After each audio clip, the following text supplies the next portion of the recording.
Hi, everyone. Welcome on in.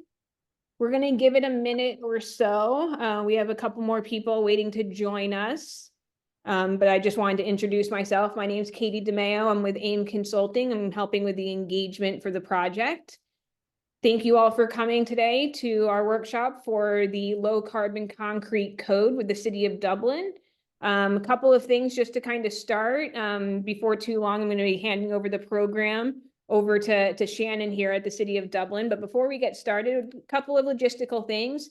This meeting is being recorded. We did have a morning session, we have an afternoon session, but we have a bunch of people who missed out on the meeting. So we want to make sure that both the meetings are recorded, they'll be on the website, as well as the presentation. So if you know anybody who might have missed these, give us a couple of days. We'll get the videos and presentations into the website. And we'll also be emailing out the presentation as well. Here's one of another team members coming into the chat now. But yeah, so the meeting is going to be recorded for project purposes. We will make sure you guys have the presentation and the calculator again after the presentation. But with that, I'd love to hand it over to Shannon to give us a start. Hi, everyone. Welcome to our community workshop on the proposed low carbon concrete building code. I'm Shannon Young, the Environmental and Sustainability Manager for the City of Dublin. I'll be presenting today along with two consultants, Brian Moss and Taylor Briglio, who have helped the city draft the proposed low carbon concrete code. As Katie mentioned, there's going to be time for questions. At the end of the presentation, you can also feel free to ask questions as we move along. But you can also include questions in the chat as we go as well. So yeah, next slide, we're on to our agenda. So today, sorry, Katie, if you could go back to the agenda briefly. Today, I'll be providing a brief overview of the city's Climate Action Plan 2030 and beyond. And then I'll be turning the presentation over to our consultant team to provide an overview of the low carbon concrete code. Then the team will also review some example projects and calculations. And then we'll have a next step and questions and answer period at the end. Next slide, please. Okay, so City Council adopted Climate Action Plan 2030 and beyond in September 2020. Otherwise known as CAP 2030, the Climate Action Plan includes 5 strategies to achieve the city's greenhouse gas emissions reductions goals. Specifically, CAP 2030 includes the goals to achieve greenhouse gas emissions reductions equivalent to 40% below 1990 levels by 2030 in alignment with California Senate Bill 32. And it puts the city on the path to achieve carbon neutrality by 2045. The 5 strategies in CAP 2030 are shown on the slide, and there are 22 measures total under the 5 strategies in CAP 2030. The proposed low carbon concrete code is in the materials and waste management strategy. Next slide.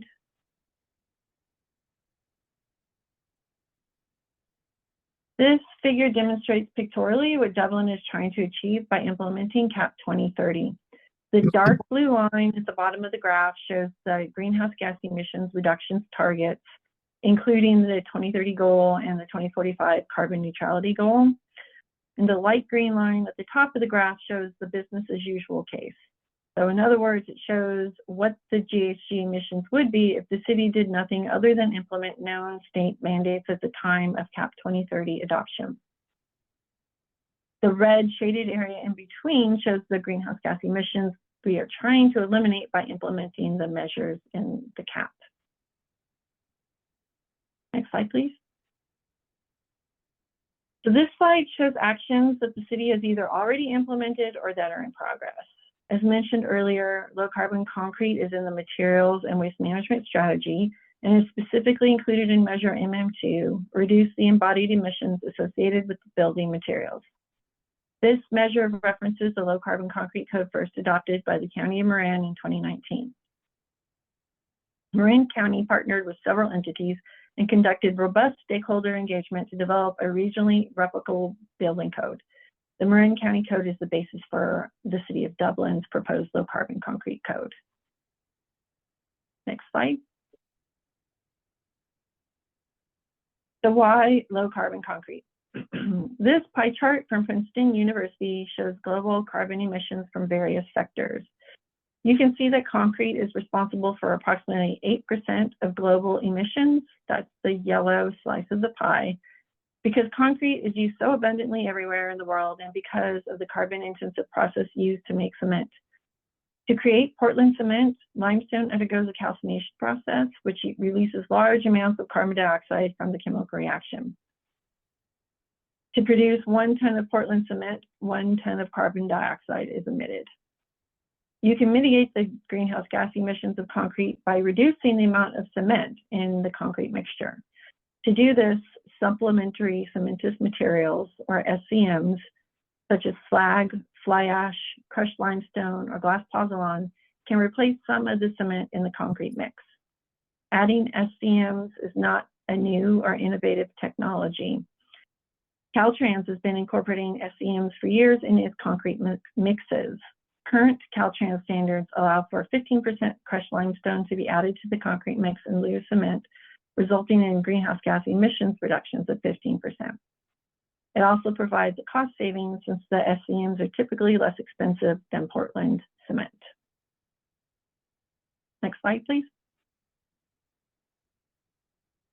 So now I'm going to turn or hand off the presentation to our 2 guest speakers, Taylor Briglio and Brian Moss.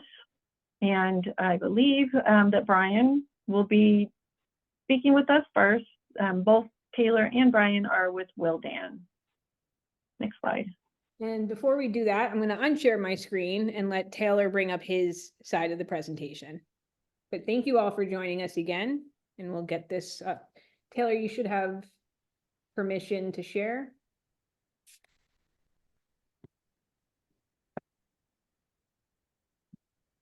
There we go. Right. Well, good afternoon. Brian Moss, project manager with Willdan. I'm just going to discuss a few highlights of the code with you. Starting with key highlights of low carbon concrete. What is the purpose of the code? It's actually to reduce embodied carbon of concrete. And embodied concrete actually represents the total carbon emissions released during the life cycle of building materials, including the extraction of the material, which usually is limestone, manufacturing, the processing of that limestone, the transport, construction, and disposal. So it's kind of a cradle to grave process. Applicable projects are those that require a building permit and the use of ready-mix concrete. So those of you who are developers and or contractors in the room, you'll recognize that as your local batch plant. It is of interest to know that there is local low carbon concrete batch plants inside of Contra Costa County. So that's actually a very good thing. The impact establishes limits on Portland cement content, which makes sense. That's what we're trying to do here. And then embodied carbon content in concrete. And it varies by compressive strength. Now, what's going to be required is our environmental product declarations, and we're going to talk about that a little bit further in detail as we move along. Batch certificates as received by your plant, your batch plant, and a low carbon concrete compliance form that must be submitted to verify concrete mixes comply with the limits of the code. And I would remind the group at this point that when we talk about code, we're talking about a proposed code. This is something that has yet to go to City Council, and that will be discussed in further detail as well. There are exemptions in place, what I would call hard exemptions, and that's for shotcrete, gunite, stucco, asphalted concrete, and bag concrete. Bag concrete is commonly referred to by name as Quickcrete in your local hardware store. Again, I call these hard exemptions because they're specified and called out in code as exempt. In addition, there are potential hardship or infeasibility, knew I'd get that out, infeasibility projects. And infeasibility would really would tie into cost generally, because it always gets back to economics. So if low carbon concrete in this case was more expensive than your standard concrete or Portland cement, then the building official has the authority to look at that and look at it further and consider issuing an exemption and or not. But he has that ability, which is a very good thing. So with that, we will move to the next slide.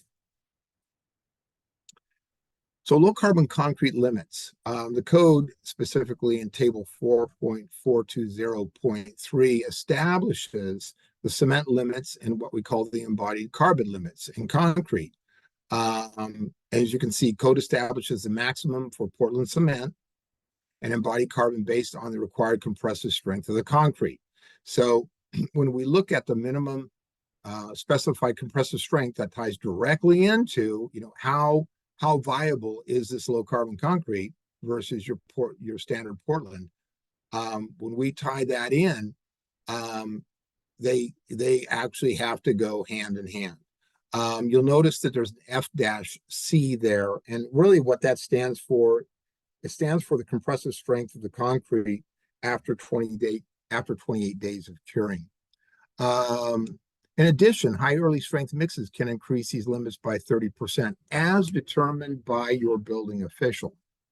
When multiple mixes are used, limits are based on the sum, and that's the product of all mixes in the project. And we'll be giving you some examples of how that specifically works here in a few minutes. Next slide, please. Environmental Product Declaration, we just discussed that, or an EPD. You're seeing an example here from Central Concrete Supply. With that, an EPD quantifies environmental information on a product based on results of comprehensive life cycle assessment. The environmental product declarations have at least a cradle to gate scope. I said cradle to grave on the front end of this, but it's the same idea. EPDs can be requested from ready mix plants. And this is going to tie in with some further information. Next slide, please. So the environmental product declaration is tied in with what we refer to as a compliance forms, okay? And we'll discuss that in further detail as well. One of the things you're going to see in this slide, you're going to see a box with some circles here and lines saying, check your units. We will discuss in further detail why that is so important. What this means is you're going to take information off the environmental document, and you're going to actually insert some of that data into the compliance form, and we'll discuss that further. So the EPDs must be submitted as part of the permit application.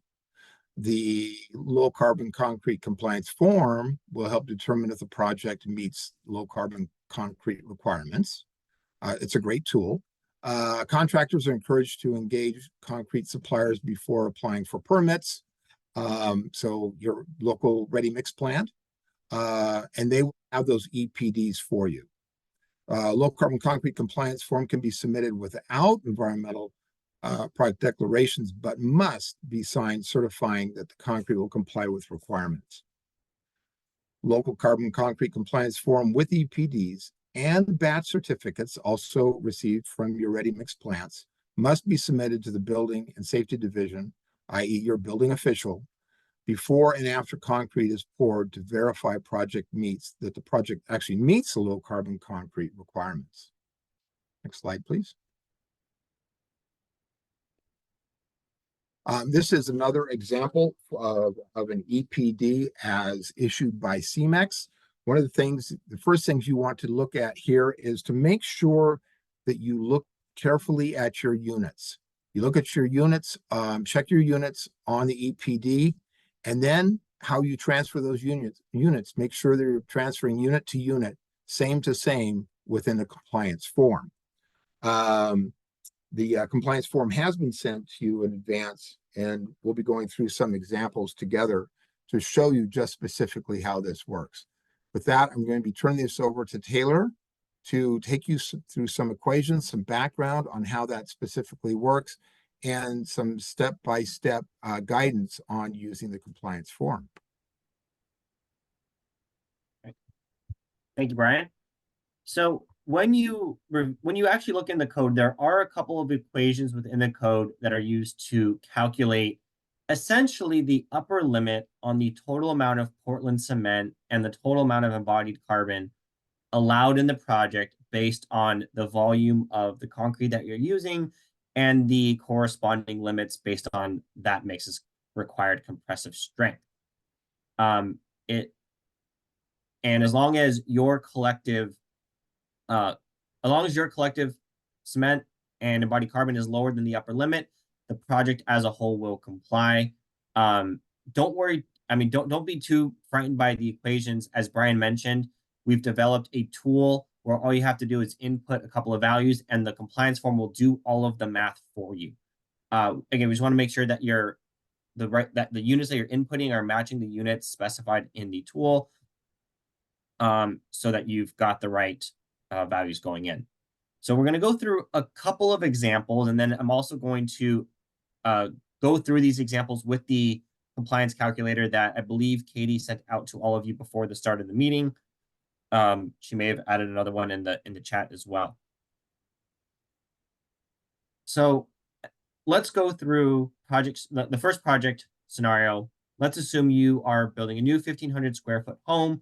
It requires a slab and a retaining wall that collectively requires 23 cubic yards of concrete. And let's say that the mix has a required compressive strength of 3,000 PSI. So what you're going to do is you're going to go to your local ready mix plant, ask them for a low carbon concrete mix, ask for the EPDs. And let's say for this example, the EPD says that your Portland cement content is 400 pounds per cubic yard, and the embodied carbon content is 230 kilograms of CO2 per cubic meter. Now, when we only have one mix, it's pretty easy to tell if the project's going to comply or not. Both the cement content and the embodied carbon content are lower than the respective limits for that compressive strength. So we know that this mix is going to comply. I'm going to pull up the calculator here. We can go through this example together, and you can kind of see how this tool is designed to work. Couple of things. All you have to do as an applicant is to fill out the orange and the blue shaded cells.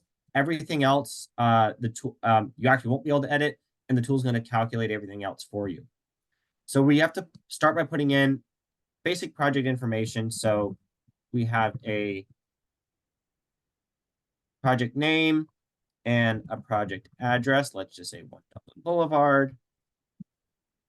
And we can use today's date, assuming that this is the day that you're submitting your permit application. Company name, you can put your name, and then eventually you will need to submit a signed version of this to the building division. So as Brian mentioned, we have an option to submit this with or without EPDs. In this example, we've got the EPDs here. So we're going to select yes. Then you scroll down a little bit, and here you've got plenty of rows to include in your, for all the different mixes and applications you may be using. In this case, we can say this is a retaining wall and slab. Then we have an option for a pre-qualified mix design. As of right now, the city does not have any of these, but once the code is in effect, the city may start to have a database of pre-qualified mixes. And if at that point you want to use one, you can just input that number here. But for now, this is going to be NA. And for this project, we had a 3,000 PSI mix. We had 23 cubic yards. This does not, for high early strength, this is not a high early strength mix. And so once you have the PSI and the high early strength mix together, the tool will automatically pull the maximum cement content and the maximum embodied carbon content for that mix. Now you input the values from the EPD. So in this example, we had 400 pounds for the cement, 230 kilograms for the carbon. So then if you scroll back to the top here, this is where the tool calculates whether or not the mix will comply or not with the low carbon concrete requirements.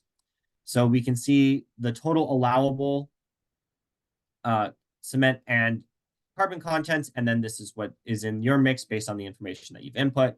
And here this tells us whether or not we're compliant, and if not, whether or not there's going to be any excess emitted.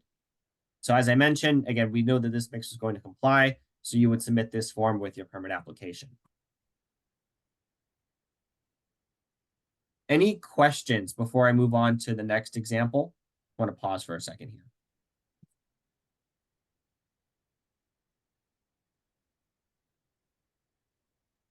And you all should be able to unmute yourselves or put any questions in the chat box if you would like.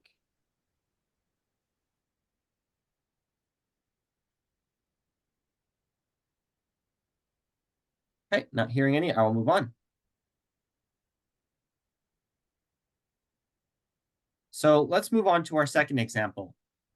Same as the first, except instead of using a low carbon concrete mix, let's say you used a more traditional concrete mix. And again, so you're still going back to your ready mix plants. And this time the EPD comes back and it says the Portland cement content is 564 pounds per cubic yard.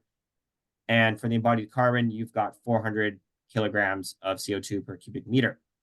And again, this is a single mix project. It's fairly easy to see that both of these are higher than the respective limits, and so the mix is not going to comply. Now let's go and go back to our calculator here. All of this information is the same. The only thing that has changed is the Portland cement content and the carbon content. So now, again, the total limit hasn't changed, but the amount in your project has since changed. And since these values are greater than the upper limits, the tool is determining that the project does not comply, and it calculates the excess Portland cement and the excess CO2. In this case, you've got about just shy of 2 metric tons of excess carbon. And we're going to go through one more example together.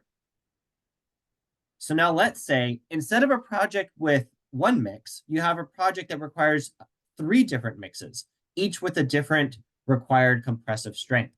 So let's say we need a mix that has a compressive strength of 2,500 PSI, one that has 3,000 PSI, and one that has 4,000 PSI.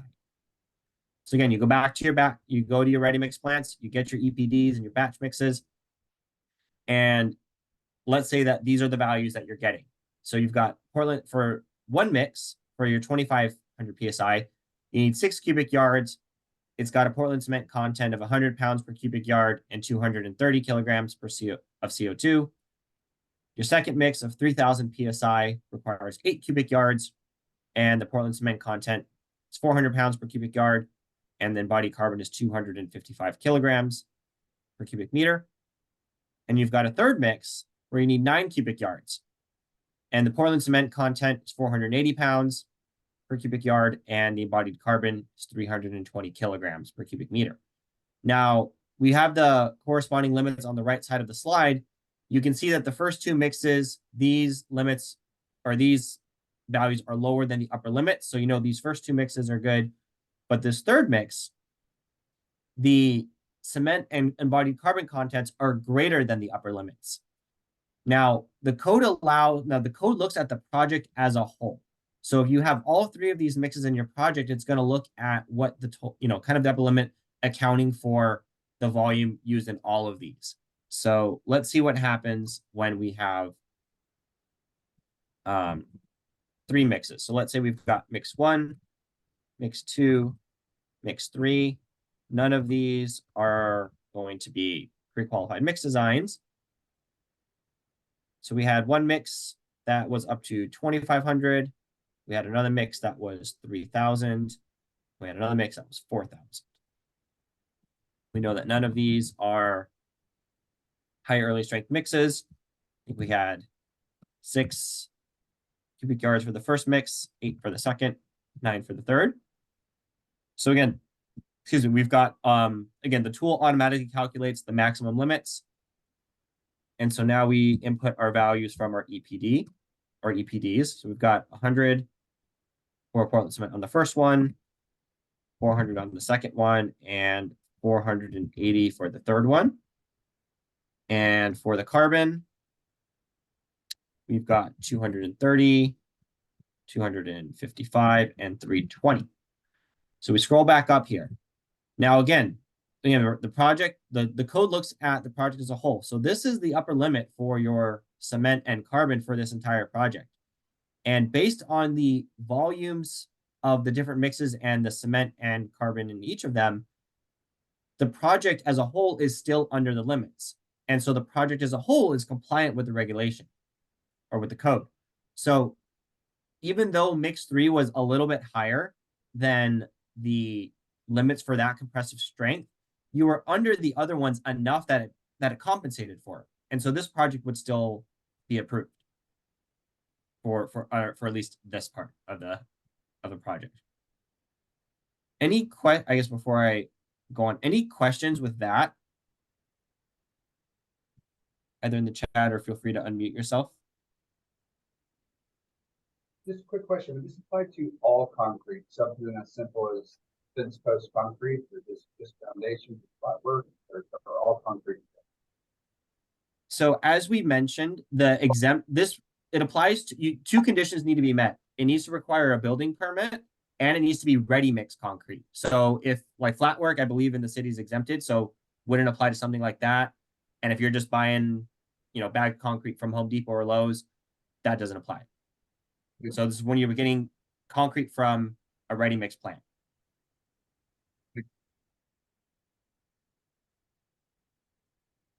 Any other questions?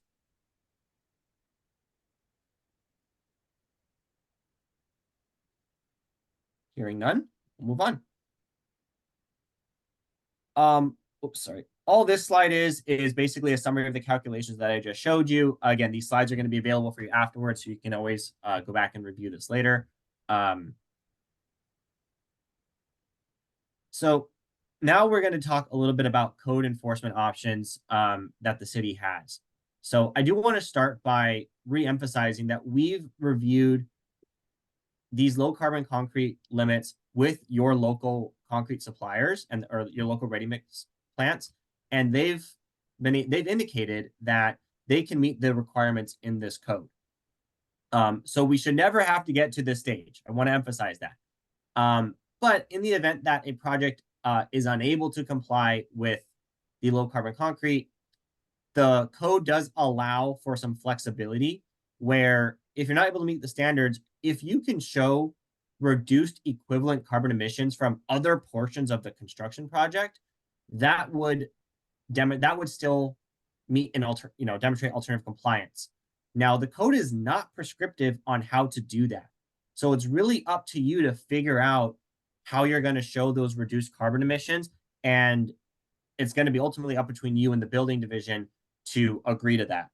So it's going to be a very case-by-case situation. And again, we hope we never have to get to this point. We shouldn't have to get to this point. But that is an option that is allowed within the code. And in terms of how you may get to this, we can look to what the mid-cycle update is doing for very large projects as inspiration on different options. So we can think about reusing different building materials, maybe conducting a life cycle assessment for the entire project, or if you can show embodied carbon reductions in other building materials, such as steel, glass, or insulation, or other major building materials. Those are options that you may be able to use to demonstrate alternative compliance if you have some excess carbon on the concrete portion. And again, this is going to be very case by case. The code gives you a lot of flexibility to sort of figure this out and present your case to the building officials. The code does allow for the building official to issue penalties in the event of overall non-compliance. However, I want to emphasize that the city intends to issue warnings and focus on education and helping you actually meet these requirements first before we get to that. And that's why we're doing these types of meetings, so we can educate you on these upcoming requirements.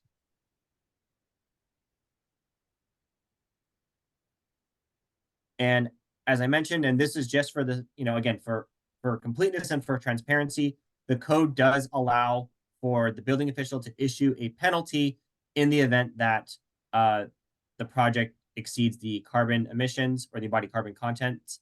And basically, the maximum penalty consists of two factors. One is based on the amount of excess carbon in the project, and the staff time it takes to process the permit application in the event of non-compliance.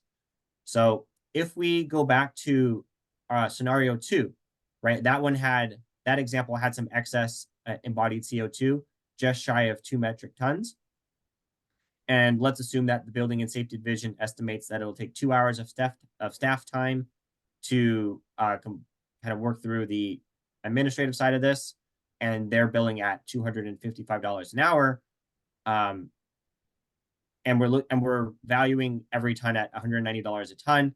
The maximum penalty that would be issued under this circumstance would be $880.50.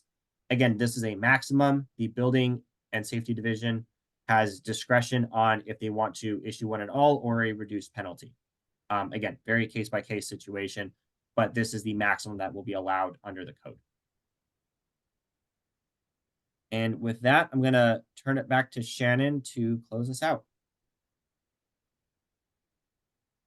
Okay, so you can see that we have developed example calculations. We haven't seen the fact sheet, but we have developed fact sheets, and we have the compliance form that will be on the city's website, assuming or if and when City Council approves the code. And there will be a designated contact person available, me, to help answer questions that you have. Next slide, please. We're tentatively scheduled to go to City Council on May 7th. And if adopted, so if City Council approves the code on May 7th, it would be officially adopted July 1st, and it would go into effect January 1st, 2025. And the reason for that 6-month period is to give staff the opportunity to further outreach to the community, development community, and provide additional tools, self-help tools, if as needed. Next slide. And finally, here is my contact information. If you have any further questions on the code in the presentation for today, and for future reference, should the code be adopted. So that wraps up our community stakeholder event. If you have any questions now, please let us know, or you can always email me questions as well, or call. Yes. Although I will say email is probably easier. Yeah, we'll open it up. Again, we scheduled this for an hour. We're happy to give you guys some more time back on your calendar, but we're here to answer any questions if you have them. I have a question. Yes, Alex. When would I work for a developer? So when would we be submitting this form? Are we doing it like before? It sounds like before we pour, so like at plan check, or before we get permits, or I'm just curious on the timing. I can answer that. Yeah, it would be submitted at the time of plan check, and then we would confirm those values at the time of pour with the inspection team. So it gets approved at the time of plan check. It's one of the documents that gets submitted during plan check, and then gets verified at the time of the pour. And then what about projects that have already been approved? It would just be for all those new applications that come in after January 1st. New building applications or new plan checks? Sorry. Building application. So it'll go by when you submit the application with the plot plan. Okay. Thank you. If your master plan check happens to be approved before you before this ordinance goes into effect, and now you're submitting some additional plot plans after it goes into effect, at that time you'll end up having to submit the pre-calculations with the plot plan. If you've submitted them with the master plan check, you don't have to submit it again until you actually pour. Thank you. Mm-hmm. Alec, what project are you thinking about? The only one I guess we would have, it sounds like, would be Abby. I'm sorry, Abby has all their permits, so that's Vi- not a problem. Vine. Vine, yeah, Vine would come under this, assuming the city council passes it, but you get all the way up until next January to submit your applications. Got it. Yeah. Perfect. Thank you.